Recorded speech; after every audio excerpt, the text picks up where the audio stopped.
हमें उम्मीद है कि अब आपको यह एहसास हो गया होगा कि ऑर्गेनॉन बिल्कुल भी बोरिंग विषय नहीं है, बल्कि यह बीएचएमएस पाठ्यक्रम में अध्ययन के दौरान सबसे दिलचस्प विषयों में से एक है। आपको केवल एक अच्छे शिक्षक की जरूरत है। तो अब फिर से रुब्रिक हंटिंग का समय है। इस बार हम आपके साथ दो क्लिप्स साझा कर रहे हैं। इन्हें देखें और केंट की रिपर्टरी से एक सही रुब्रिक खोजें।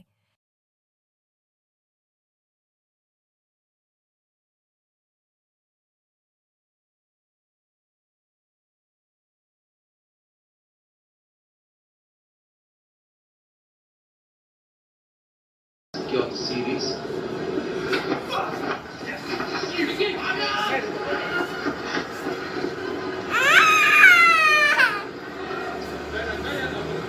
like the fact that India are picking a strong side in this last game. It sets a good precedent. It means that they take every match pretty seriously. They want to win every one of them. So that's a good thing. Yes, Oi. that same attitude in that last South Africa won.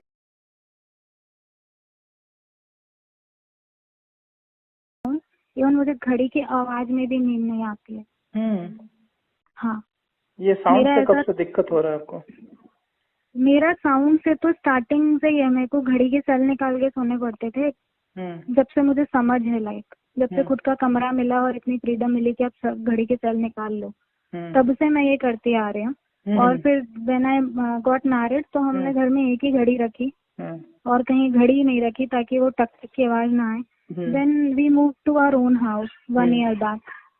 ये एक site under development है, like इसमें अभी भी काम चल रहा है। यहाँ पूरे दिन ठक ठकाटक होती है, लाइक फुल डे।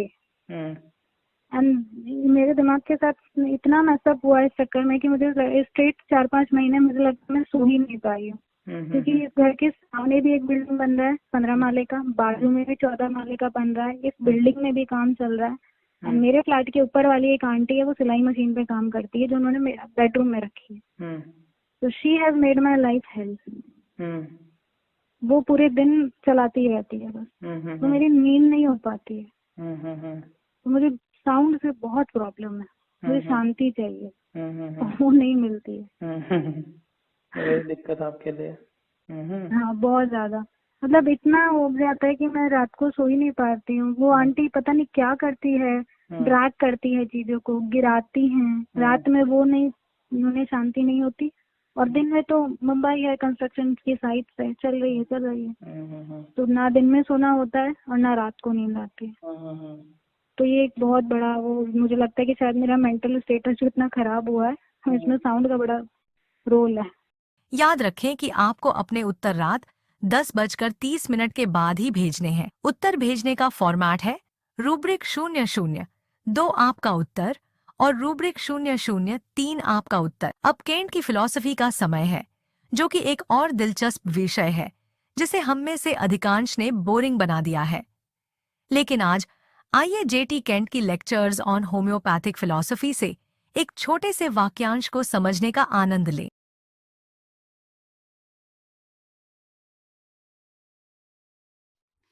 सर, मेरा सवाल ये है कि अब जातिगत जनगणना को लेके आपकी पार्टी का ऑफिशियल स्टैंड क्या है? क्योंकि एलटीईडीपी पार्टी से गठबंधन करने से पहले आप लोगों की पार्टी का ये स्टैंड था कि जातिगत जनगणना नहीं होने देंगे, ये लोगों को कास्ट के आधार पर बांटने का काम है। फिर आपका एलटीटीपी पार्टी के साथ गठबंधन हो गया, तो जो जातिगत जनगणना को सपोर्ट कर रही थी, तो फिर आपका वहां पे स्टैंड बदल गया। अब जब आपकी नहीं बात बनी तो फिर अब ये विभाजन हो गया, आपका गठबंधन टूट गया। तो अब हम ये आपसे जानना चाहते हैं कि अब आपका स्टैंड क्या है जातिगत जनगणना को लेके। ये बात अलग है कि जब गठबंधन हुआ था पार्टी से, तो हमने एक समझौता कर लिया था देश के हित को ध्यान में रखते हुए। लेकिन जब बात नहीं बनी, जब हमें लगा कि हम अपने उसूलों के साथ समझौता नहीं कर सकते, हम लोगों के साथ धोखा नहीं कर सकते, तो हमने वो गठबंधन तोड़ा। और आज हम फिर वही स्टैंड ले रहे हैं कि हम जातिगत जनगणना नहीं होने देंगे। ये लोगों को जाति के नाम पर बांटने का एक एजेंडा है जिसको हम कभी कामयाब होने नहीं देंगे। तो क्या सर इसकी गारंटी ली जा सकती है कि आप कल जाके अगर फिर से आपका गठबंधन बन जाता है, बात बन जाती है, तो फिर आपका स्टैंड बदल जाएगा? देखिए, मैं एक बहुत बड़ी राष्ट्रवादी पार्टी का मामूली सा कार्यकर्ता हूँ। इससे पार्टी के जो बड़े बड़े डिसीजंस जो है वो हाईकमांड अपने स्तर पे लेती है। हम कार्यकर्ताओं को उसका पालन करना होता है, जो मैं पूरी डिसिप्लिन के साथ निभा रहा। अब बाकी पार्टी जो डिसीजन लेंगे हम उसके साथ खड़े थे, खड़े हैं और पार्टी के साथ हमेशा खड़े रहेंगे। अब देखा दोस्तों आप लोगों ने, ये ऐसे लोग जो आंख बंद करके अपने राजनीतिक जीवन में किसी एक पार्टी को सपोर्ट करते हैं, इनकी खुद की अपनी राय कुछ नहीं होती है।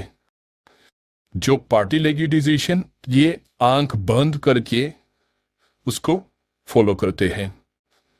कितना सच है, कितनी सच्चाई है, क्या करना चाहिए, क्या नहीं करना चाहिए, क्या स्टैंड लेना चाहिए, क्या स्टैंड नहीं लेना चाहिए, इन सब से इनका दूर दूर तक का कोई लेना देना नहीं है। जो पार्टी ने बोला, चलो पार्टी ने बोला है, करेंगे। तो हम में से बहुत सारे लोग इसी प्रेजुडाइज के अंदर जी रहे हैं। हम जहाँ हमारी अपनी कोई राय नहीं होती है, हम किसी चीज को मानते आए हैं, ये नहीं पता कब से मान रहे, ये नहीं पता क्यों मान रहे, लेकिन मान रहे हैं तो मान रहे हैं। अगर हम कोई चीज को मानते हैं या मान रहे हैं तो वही सही है, बाकी दुनिया भर की चीजें गलत। इस तरह का एटीट्यूड हम में से बहुत लोगों के पास है, और चाहे वो पॉलिटिक्स से रिलेटेड हो, राजनीति से रिलेटेड हो, चाहे वो रिलीजन से रिलेटेड हो, या चाहे वो आपकी जो मेडिसिन के बारे में सोच है उससे रिलेटेड हो। हमने जो मान रखा है हम वही मानेंगे। हम ना किसी को इसके खिलाफ बोलने देंगे, न इसके खिलाफ कुछ सुनेंगे। चाहे सही हो या गलत, हमारी राय अपनी जगह बनी रही। अब ऐसे एटीट्यूड के साथ होता यह है कि जब आप किसी गलत चीज को फॉलो करने लगते हो, गलत चीज को मानने लगते हो, तो आपको कोई समझा नहीं सकता, आपको कोई सुधार नहीं सकता। तो आज जो मेडिसिन का जो सिस्टम है उसमें भी कुछ इसी तरह के लोग हैं जो होम्योपैथी को नहीं मानना चाह रहे हैं, या जो ऑर्गेनन में लिखी हुई बातों को नहीं मानना चाह रहे, जो फिलॉसफी में लिखी हुई बातों को नहीं मानना चाह रहे। उन्होंने बस सोच लिया कि हमें नहीं मानना है तो नहीं मानना है, चाहे कोई कितना भी तर्क दे दे, हमको नहीं सुनना है। अब होता क्या है कि 10 लोगों की अलग अलग सोच बन जाती है। 10 लोगों की अलग अलग सोच बनने से क्या होता है कि जिनकी अलग अलग सोच बनी है वो लोग ऐसे छोटे छोटे गुट बना लेते हैं जिनकी सोच उनकी सोच से मिलती है। तो इस तरह गुट बनाते बनाते बनाते बनाते आज होम्योपैथिक सिस्टम के अंदर इतने सारे गुट बन चुके हैं जो किसी न किसी एक व्यक्ति को या एक आइडियोलॉजी को फॉलो कर रहे हैं। और जब तक हम ऐसे गुटों में बटे हुए रहेंगे, हमारी आपस की लड़ाई चलती रहेगी और बाहर वालों को हंसने का मौका हम खुद उनको बना के दे रहे हैं, क्योंकि हमारी तो आपस में ही लड़ाई चल रही है। बाहर वालों के जो एलिगेशंस है या बाहर वाले जो क्रिटिक्स रेस कर रहे हैं, आलोचनाएं कर रहे हैं, उनसे निपटने के लिए तो हमारे पास वक्त नहीं है। आंख बंद करके, चाहे वो सही हो या गलत हो, कोई उसके बारे में कुछ सुनने के लिए तैयार नहीं है। हम इनको फॉलो कर रहे हैं या हम ये आइडियोलॉजी को फॉलो कर रहे हैं तो हम ही सही, हमें इसके खिलाफ कुछ नहीं सुनना है, ना ही हम सुनेंगे। आज हमारी होम्योपैथिक सिस्टम की ये अवस्था हो गई है क्योंकि हम तो आपस में ही लड़ रहे हैं कि किसकी मेथोडोलॉजी ज्यादा परफेक्ट है। अब इतने गुट बने क्यों? क्योंकि जो राय है उसमें भिन्नता थी, डिफरेंस था ओपिनियन में। किसी भी चीज को आप जैसे परसीव कर रहे हो उसमें डिफरेंस है। अगर सब एक ही तरह से चीजों को समझते, एक ही तरह से चीजों को अपनाते, एक ही तरह से चीजों को इंप्लीमेंट करते तो इतनी गुट तो बनते ही नहीं। जैसे एक उदाहरण के लिए हम जब भी किसी वर्ड का स्पेलिंग ढूंढते या कंफर्म करना चाहते कि ये पर्टिकुलर वर्ड का स्पेलिंग क्या है, सबसे पहले हम क्या खोलते हैं? जिसको अथॉरिटी माना जाता है, जिसके ऊपर कोई बहस नहीं करता, क्योंकि उसमें जो लिखा है वो सही है, वो है डिक्शनरी। अब डिक्शनरी में जो लिखा है उसको कोई गलत नहीं पूछता, क्योंकि वो डिक्शनरी है, एक ऑथेंटिक बुक है जिसको अपने सब ने एक ऑथेंटिक किताब माना है, एक अथॉरिटी माना है।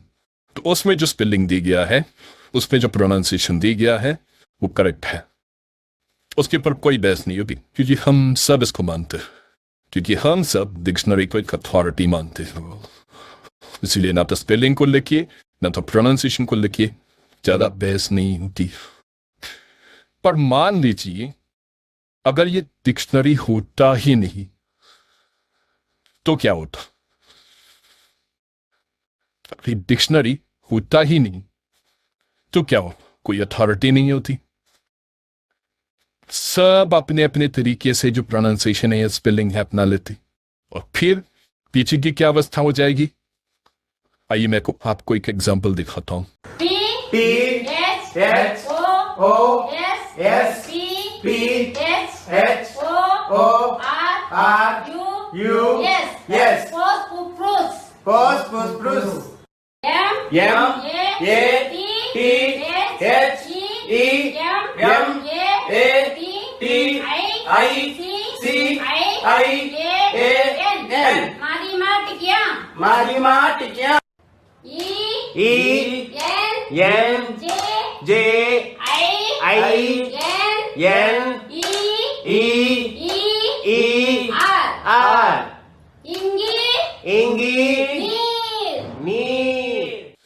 अब आपको ये देख के आ रही होगी हंसी, लेकिन ये हंसने का नहीं, बहुत ही गंभीरता से सोचने का विषय है।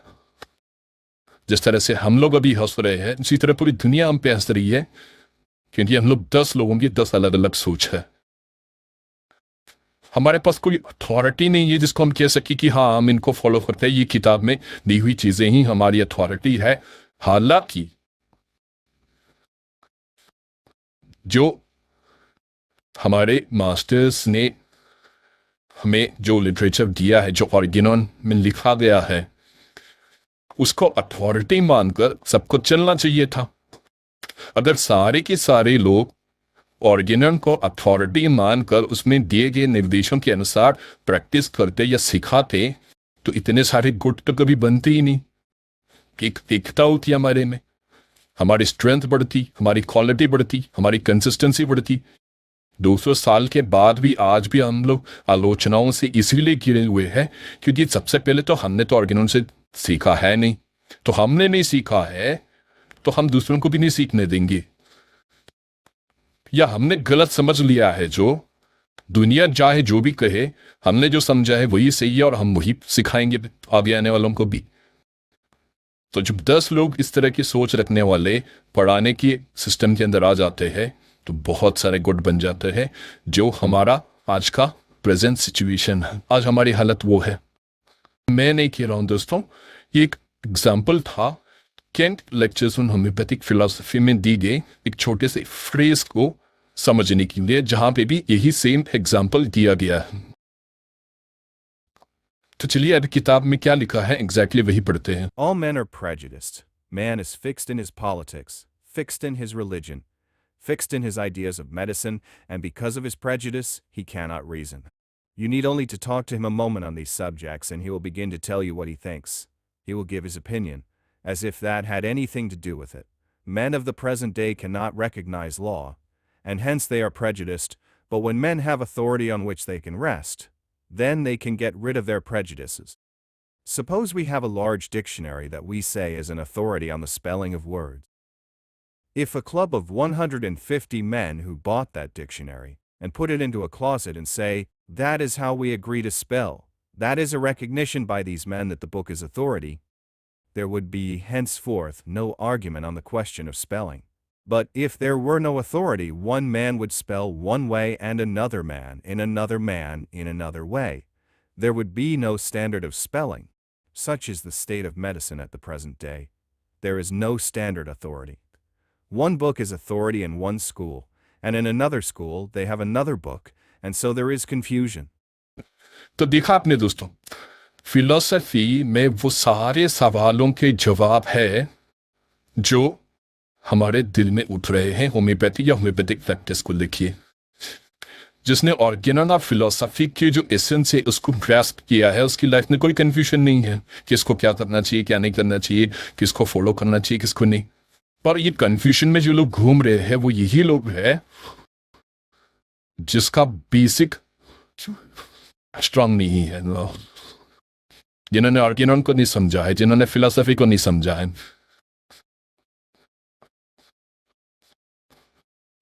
तो हमें ये सोचना है कि ये अगर हमारे भविष्य की बात है तो हमें ये डिसीजन लेना होगा कि हमें क्या फॉलो करना चाहिए और किसकी सुननी चाहिए, किसकी नहीं सुननी चाहिए। तो ये फैसला हम आप लोगों पर छोड़ रहे हैं। जो लोग हमारे साथ इस सफर में आगे के लिए जुड़ेंगे, इसी तरह से बहुत सरल सरल उदाहरणों के साथ हम फिलॉसफी को डिटेल में एक एक चैप्टर वाइज आप लोगों को समझाएंगे।